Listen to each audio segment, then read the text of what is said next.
मंचर शहरातील प्रसिद्ध कपड्याचे दुकान असलेल्या परिधान क्रिएशन या दुकानच्या गोडाऊनला आज 4 नोव्हेंबर रोजी भीषण आग लागल्याची घटना घडली। सुदैवाने स्थानिक नागरिक आणि अग्निशमन दलाच्या तत्परतेमुळे ही आग आता पूर्णपणे आटोक्यात आली आहे।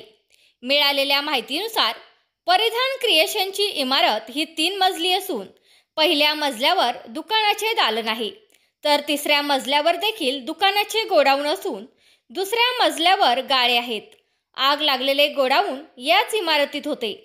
स्थानिक नागरिकांच्या म्हणण्यानुसार सदर इमारतीच्या मागच्या बाजूला काही मुले फटाके वाजवत होती। फटाके वाजवत असताना त्यातील एक फटाका उडून गोडाऊनमध्ये गेला आणि त्यामुळे ही आग लागली असा प्राथमिक अंदाज वर्तवण्यात येत आहे। गोडाऊनमध्ये प्लास्टिकच्या पिशव्या, बॉक्स तसेच कपड्याचे साहित्य मोठ्या प्रमाणात असल्याने आगीने त्वरित पेट घेतला।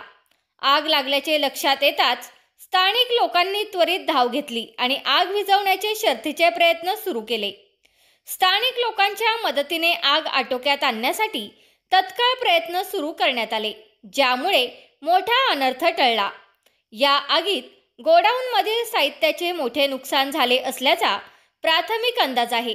मात्र वेळीच आग आटोक्यात आल्यामुळे परिसरातील इतर दुकानांचे आणि इमारतीचे मोठे नुकसान टळले आहे।